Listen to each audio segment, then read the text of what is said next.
devil may care. I'm just a devil with a love to spare. Viva Las Vegas! Viva Las Vegas! I know. Thank you very much. How I wish that there were more 24 hours in the day. But even if there were 40 more, I wouldn't slip a minute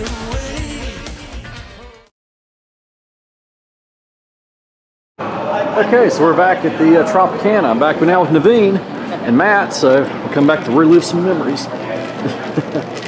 Always a great time coming back here. Of course, I stayed here earlier, and it's good to be back. Okay, so we're here in the casino right now, and just kind of hanging out. I'm here with Matt and Robert, so we came back to go share some memories here. Hello. Yeah. Okay, but one thing, if you notice back behind me here, there's that stained glass ceiling. I really hate they're going to tear that down because that's been here for a long time. But yeah, we're here just hanging out, just kind of remembering the old Trop one last time. Okay, so here we are at the famous Las Vegas sign. There it is. It's been a while since we've been here. Robert, Matt, come. We got to come get a picture here. First one in a long time. Yeah. What? And here we go. California Republic flocks to the New Vegas Strip, that they're very...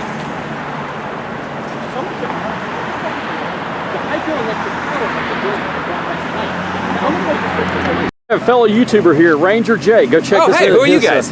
Well, my name is Stacy Knowles DJ, so on nice. YouTube. Yeah, Nice. we're mobile DJs. Y'all are in a good town for that. Absolutely. I'm sure there's a lot of that going around here. It's a place where we can go and we don't have to bring in the lights. Yeah, there's, oh my gosh, a lot of those here already. Yeah. Yeah, is it the four of you guys? What's that? It's four of you guys? Yeah. Nice. Where are y'all from? Phoenix. That's you, right? Pensacola, Florida. Nice, man. And Michigan. Yeah. Nice. You said Phoenix?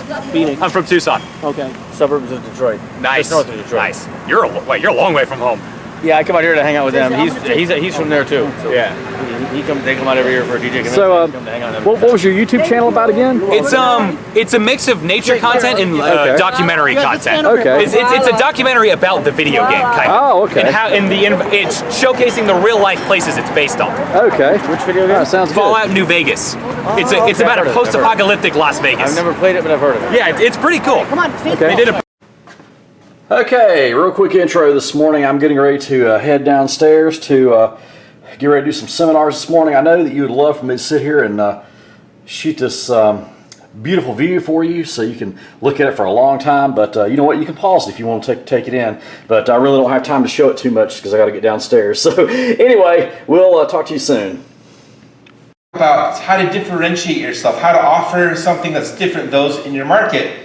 And lighting is one of those ways you can do that.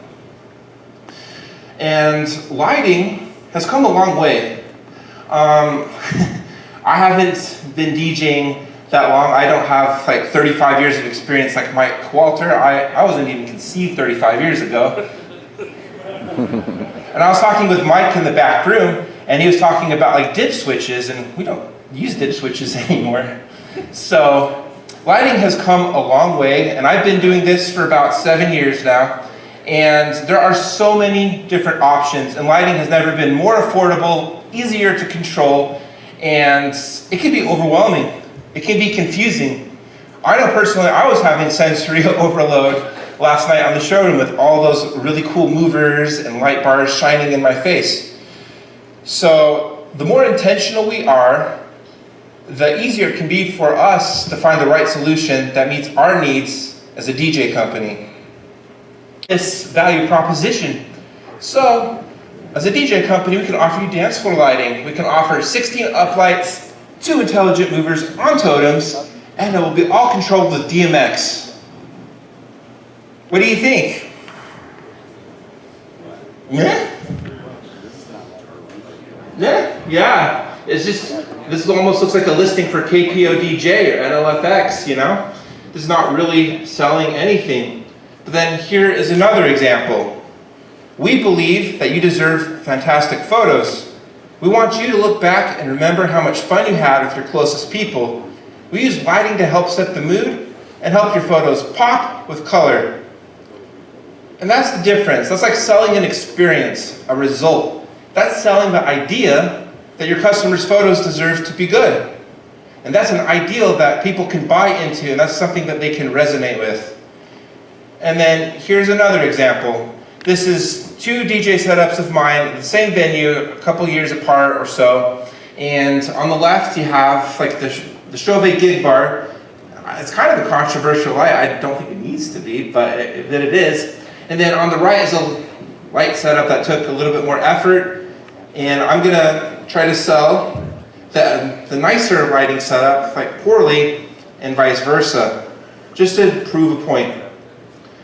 So here's the pitch for this DJ setup. And this is the picture shown to you. We provide dance floor lighting, and our lighting separates us from our competition because we use high quality fixtures, and it's all programmed beautifully with DMX. Versus this one, the gig bar. Your wedding deserves to be fun. When it's time to dance, we will play great tunes accompanied by vibrant lighting that helps create an environment conducive to dancing. And you know, that's like a lot of verbalization, but in our modern day and age with social media, like people can see the effect of the lights like on our pictures, on our timelines, and our social media. And a picture is really worth 1,000 words. And a video is literally 1,000 pictures strewn together. So having that social media is super important. I am in New England. We generally, and I say generally, do not have a lot of weddings this time of year because it snows an inch an hour and trying to get to those gigs is not fun. But it could be seasonally. In Arizona, their off season's a lot different because in June, July, and August, when we're doing weddings in New England and corporate events and all that other stuff, they're not because it's like 182 degrees. But that also is impacted by what we call the holiday season. Now that could be the calendar holiday season, it could be religious holidays, it could be impacted by a number of things. But there is an off season out there. Can we agree on that? Excellent. How many of you have not had coffee yet? All right, good luck keeping up. We're also impacted on those 156 dates on Fridays, Saturdays, and Sundays based on how you market. Does that sound fair?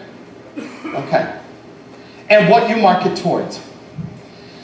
So, your competition plays a role in this whole thing as well, because you see, when anybody Googles, insert your city name DJs, you're not the only company that comes up. So that's going to impact it, right? Whoops, going ahead of myself here. Social media and internet marketing are also going to impact your odds. How many of you, like me, get annoyed when we see Nancy's post up here? I'm looking for a DJ. What don't they tell you? First of all, what do they tell you? I'm looking for an affordable DJ. But guess what? They're not telling you what affordable is to them, right? They are also not telling you when the date is. Like, I'm your friend, but I'm not your psychic friend. And that's why I ignore these posts, but they're out there. And people who are fans of the DJ they had, or of the DJ company they know, or a spouse of their favorite DJ, goes up there and goes, recommend Rob. That impacts your odds a little bit because that, in the eyes of a prospective client, is a justified referral. It's sad. We know better. But it's sad that that's the case. I'd rather be on the dance floor making things happen than not. That's just my style. Wow.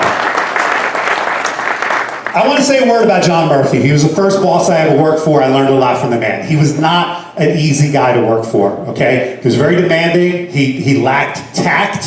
He was very rude sometimes. but he was also very efficient. I read this book a number of years ago, the Walter Isaacson biography of Steve Jobs. Anybody read it? As I was reading, I recommend it, by the way, it's a really good biography. As I was reading it, I felt like I was reading about John Murphy, because it was similar to a man or woman. Anybody who worked at Apple doesn't really have nice things to say about Steve Jobs. He was an asshole, he was a jerk, he pushed them further, but they also say they never would have accomplished what they did were it not for his leadership, were it not for him pushing them. And I felt the same way about John. I think he could have had better management skills, but he drove us and we became a force in the business because of him. I'll give you an example of no tact. He literally said to me at one point, "Your accent makes you sound stupid, you're losing gigs." Now, he could have said that a little more, but did that motivate me to get voice lessons? And yes, this is the result of voice lessons. Yes, it did, okay? And I think he helped me with that. One moment I will never forget, and again, power of words.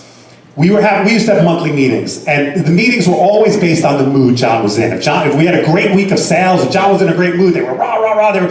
But sometimes, if John was a little pissed off, there was one meeting where he had gotten video footage of one of the DJs, and the guy was behind the gear the whole time. And again, you didn't do that at Star. The DJ was back behind the gear. And John's showing the video footage to our staff meeting and killing the guy. I'm surprised he didn't get up and walk out. But he said, and I'll never forget this one, he goes, "Why do you even have a cordless microphone?"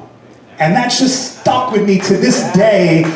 Sometimes I'll be back here and I'll be like, "Mike, you have a cordless microphone." It's John Murphy's words still in my head. So I didn't love every moment of working with John, but I do tip my cap to the guy. He taught me so much in the business and got me my start. So yeah, give it up for John.